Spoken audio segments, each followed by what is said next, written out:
Why do we say bless you when someone sneezes?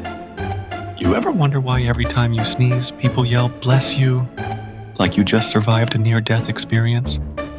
Well, back in the day, they actually thought what you did. See, in ancient times, people believed that sneezing could eject your soul from your body, which honestly explains why sneezes feel so dramatic.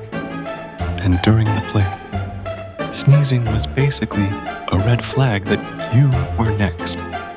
So people said, bless you, as a desperate, good luck buddy.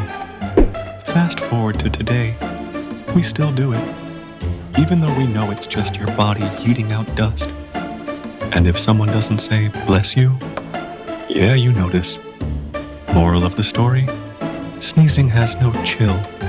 And bless you is just society's way of pretending we still care about medieval superstitions.